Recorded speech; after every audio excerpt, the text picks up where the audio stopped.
Hello दोस्तों, मैं नील Kumar study with नील कुमार में आप सभी का स्वागत करता हूं। आइए पीछे छूटे हुए सीरीज को आगे की ओर बढ़ाएंगे और प्रश्नावली 7.4 के प्रश्न संख्या 5 करेंगे। मैं आपको बता दूं कि साइड से कुछ आवाज़ आए तो उसे एडजस्ट करने का प्रयास करें आप। मैं एडजस्ट कर रहा हूं क्योंकि ये छोटी छोटी प्रॉब्लम हैं, आती रहेंगी। आपको मैं बता दूं कि ज़िंदगी में प्रॉब्लम ना आए तो आप एक पत्थर के समान हो, और ज़िंदगी में प्रॉब्लम आती है और आती रहेंगी ऐसा आपको पता चल जाए तो आप एक मजबूत इंसान बन जाओगे। पता है, प्रॉब्लम आए जो जूझ जाते हैं उससे वो निखर जाते हैं, और जो प्रॉब्लम से टूट जाते हैं वो बिखर जाते हैं। तो प्रॉब्लम से जूझना सीखे। प्रॉब्लम आपको मजबूत बनाने के लिए आती है, मजबूर बनाने के लिए नहीं। अगर आप मजबूर बनते हैं तो मजबूत नहीं बन पाएंगे, अगर मजबूत बनते हैं तो मजबूर नहीं हो पाएंगे। तो ये आपके हाथों में है कि जूझ के निखर जाना है कि टूट के बिखर जाना है ना। ये आपके हाथों में है कि मजबूर बनना है कि मजबूत बनना है। ये सभी आपके हाथों में। आइए लेट किए बिना प्रश्न देख सकते हैं आप, लगा हुआ है, मैं पीपीटी लगा चुका हूं। अब मैं प्रश्न पढ़ रहा हूं आप सभी के सामने। कृष्णा नगर के एक सेकेंडरी स्कूल के कक्षा 10 के विद्यार्थियों को उनके बागवानी क्रियाकलाप के लिए एक आयताकार भूखंड दिया गया है। जैसा कि भूखंड दिखाया गया है, ABCD दिखाया गया है।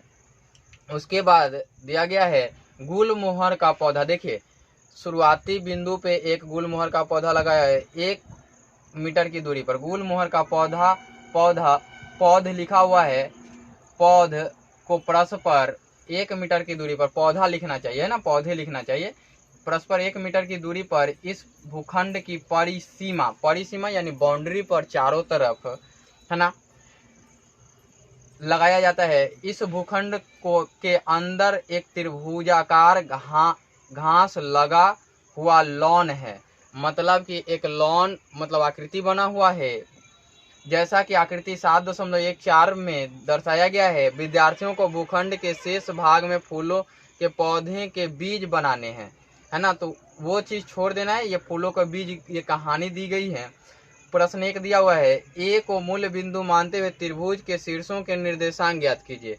शीर्ष के निर्देशांक ज्ञात करने हैं। 2 नंबर, यदि मूल बिंदु सी हो तो त्रिभुज PQR के शीर्षों के निर्देशांक क्या होंगे।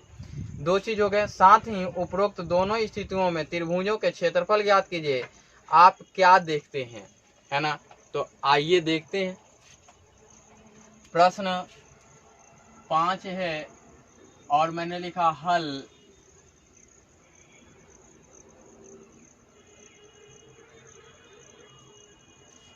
दिया है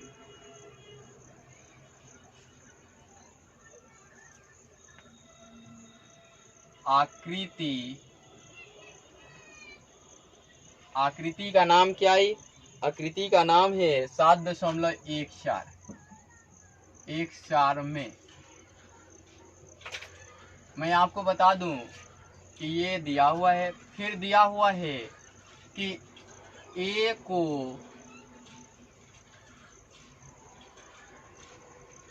मूल बिंदु मानकर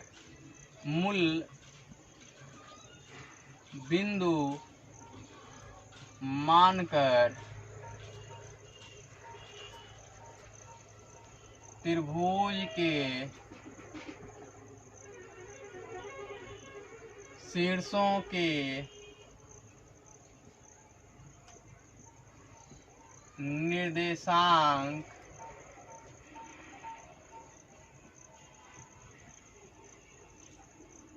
ज्ञात करें। साथ ही निर्देशांक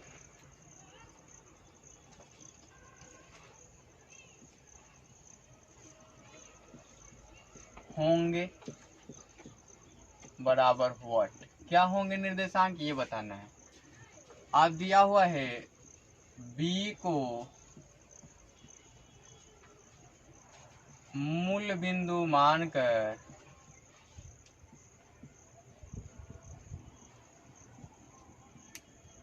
त्रिभुज के शीर्षों के निर्देशांक, यहाँ भी क्या लिख सकते हैं आप, क्या होंगे। अगर क्या होंगे तो ये भी लिख सकते हैं। अब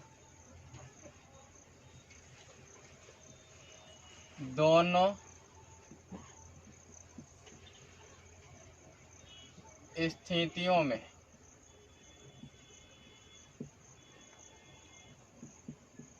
त्रिभुज के क्षेत्रफल बराबर व्हाट आते हैं। अब मैं लिखता हूं, अब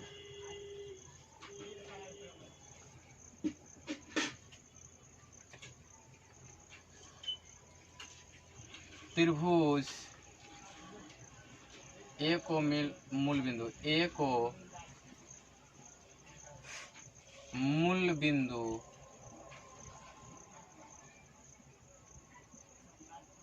मानकर, है ना, त्रिभुज पी क्यू आर का निर्देशांक, है ना। तो देखते हैं कि मूल बिंदु ए मानते हैं तो क्या होता है। तो आप अपनी किताब को सामने रखेंगे, पीपीटी पे ज़्यादा ध्यान नहीं देंगे। मैं काउंट करूं, ए को मूल बिंदु मानूं तो एक्स एक्सिस पे 3 है और वाई एक्सिस पे 2 है क्यू के लिए, है ना। किसके लिए? क्यू के लिए क्या है? 3 है और 2 है। और पी के लिए क्या है? पी ऊपर की ओर है तो पी के लिए 1 2 3 4 5 6 पी के पास है तो पी 6 है, और सॉरी 6 वाई के लिए है ऊपर की ओर, और ऐसे काउंट करेंगे तो 4 हैं। क्या है? 4 हैं। यही है, पी के निर्देशांक 4 हैं। अब आर के निर्देशांक आप देख रहे होंगे तो क्या होंगे? आर के निर्देशांक जो होंगे इधर से काउंट करेंगे 1 2 3 4 5, और 5 के समीप जाएंगे तो नहीं मिल रहा है, 6 के समीप जाते हैं। तो 6 के समीप जाएंगे तो एक्स एक्सिस पे 6 मिल जाएगा, लेकिन यहाँ देखेंगे तो वाई एक्सिस पे जाना होगा तो वाई एक्सिस पे 1 कम है तो 5 हो जाएगा। इस प्रकार से आपको मिल जाएगा। आप देख सकते हैं, आपने देखा कि पी क्यू आर के निर्देशांक क्या मिले, तो लिख सकते हैं यहाँ पी 4 6 क्यू 3 2 आर 6 5, है ना। और क्या है? यहाँ x1 x2 x3 6 3 4, ये हैं y1 y2 y3 6 2 5। क्यों भाई? तो ये वाला निर्देशांक हो गए। अब ये मैं क्यों लिखा भाई? तो देखिए लिख सकते हैं, अब त्रिभुज पी क्यू आर का क्षेत्रफल,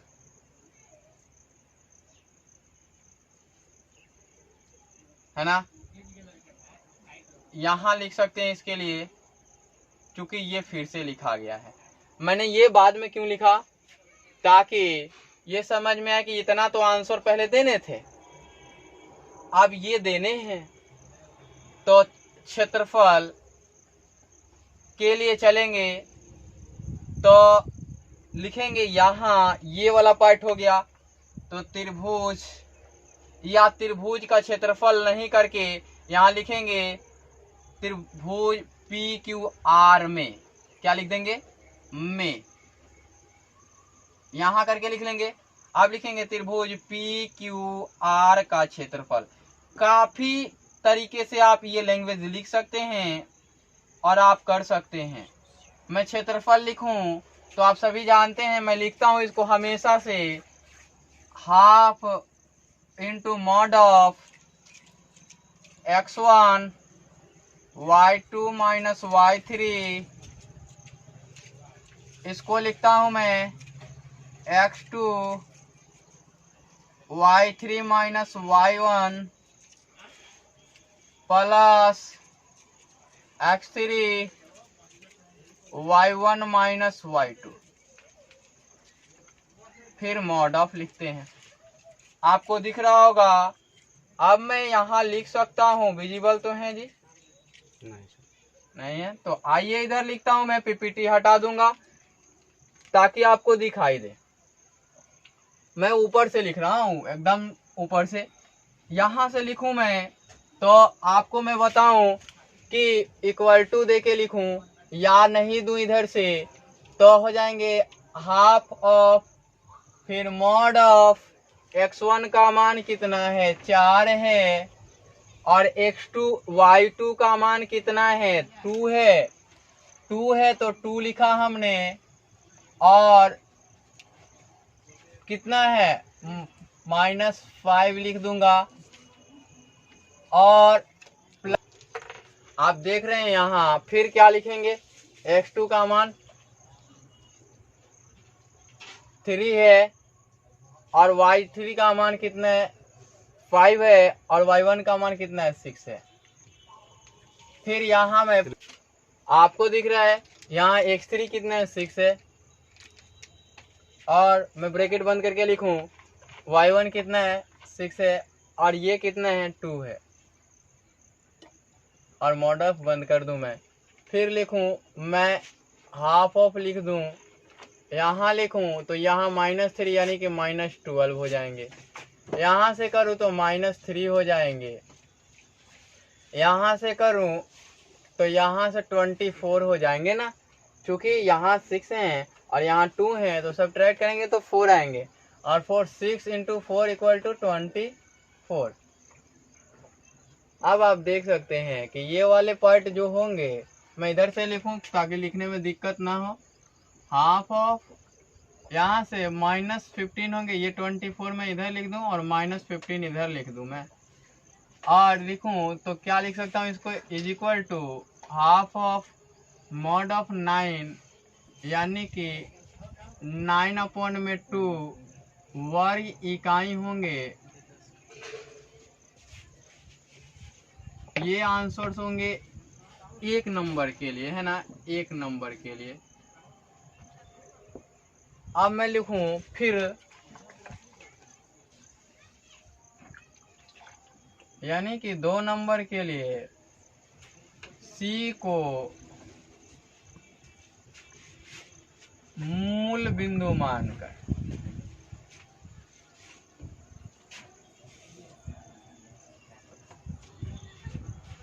त्रिभुज PQR का निर्देशांक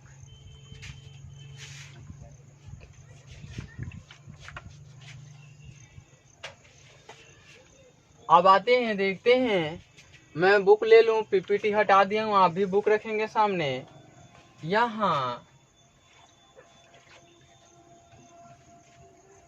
आप देख रहे होंगे कि क्या है, इधर से काउंट करेंगे तो P देखेंगे तो 1 2 3 4 5 6 7 8 9 10 11 12, यानी कि P के लिए मैं डायरेक्ट लिख रहा हूँ 12, और उसी के लिए y एक्सिस होंगे 6, क्योंकि y एक्सिस यहाँ भी सेम रहेंगे और यहाँ भी सेम रहेंगे, y एक्सिस बदलने वाले नहीं है, केवल और केवल x एक्सिस, क्योंकि इधर से काउंट कर रहे थे, इधर से काउंट कर रहे थे तो कुछ अलग होंगे, इधर से काउंट कर रहे हैं तो x एक्सिस ही केवल चेंज होंगे, तो ये वाले तो चेंज होने वाले नहीं हैं। अब Q का निर्देशांक मैं यहाँ लिख दूं, Q निर्देशांक क्या हो जाएंगे, तो यहाँ से Q का निर्देशांक आऊं तो एक ज्यादा होंगे तो 13 हो जाएंगे और 2 हो जाएंगे, 13 और 2। मैं आपको बता दूं कि काफी जोर से बोलने में मुझे अभी कठिनाई हो रही है, ठीक है ना, क्योंकि मेरे टॉन्सिल अभी बढ़ गए हैं इसलिए थोड़ा दिक्कत है। ऐसा नहीं सोचेंगे कि मैं धीमा बोल रहा हूँ, ठीक है ना, क्योंकि जोर से बोलने में थोड़ा दर्द हो रहा है वो सट जाने के कारण। अब देखिए और लिख सकते हैं आर निर्देशांक क्या होंगे, तो आर के निर्देशांक इससे 2 कम है, क्योंकि 1 और 2 कम है, तो 2 कम होने के साथ ही 12 से 10 2 कम, और वो आर के ये भी चेंज नहीं होंगे, ये 5 तो होंगे, 5 से चेंज नहीं हो सकते। अब आपने देख लिया है ना, आप देख लिया कि आपने ये एक आंसर्स हो गए, आपके ये आंसर्स हो गए है ना। अब देखिए कि मैं आपको बताऊं कि अब इसमें करना क्या होगा आपको। अब त्रिभुज PQR में ही यहाँ x1 x2 x3 is equal to and y1 y2 y3 is equal to देखिए यहाँ है 12, यहाँ है 13, यहाँ है 10 और यहाँ है 5, यहाँ है 2 और यहाँ है 6, ये चेंज नहीं होने वाले हैं, है ना। त्रिभुज PQR का क्षेत्रफल बराबर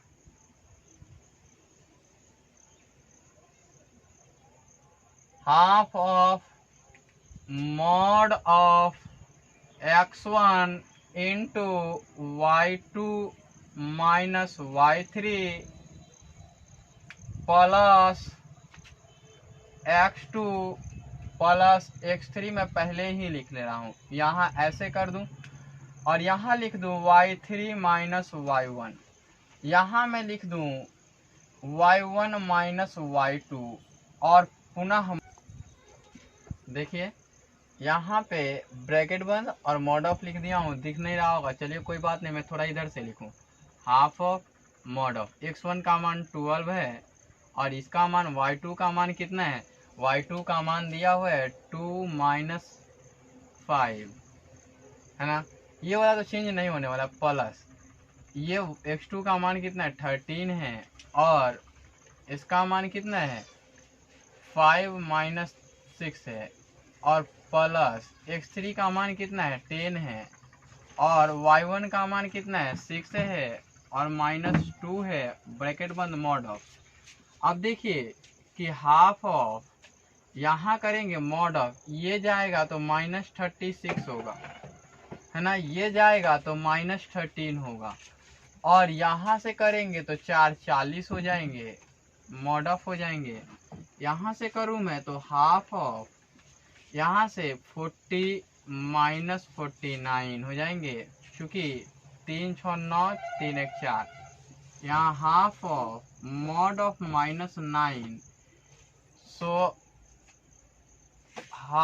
9 लिख सकते हैं, हाफ ऑफ मॉड के बदले क्या लिख सकते हैं इंटू 9 लिख सकते हैं, इक्वल टू 9/2 वर्ग इकाई।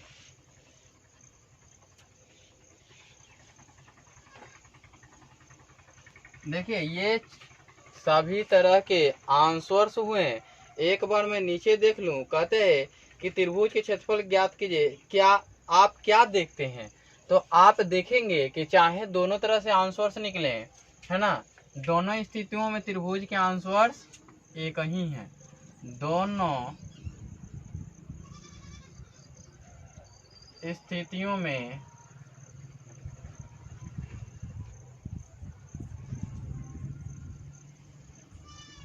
त्रिभुज के क्षेत्रफल एक समान है।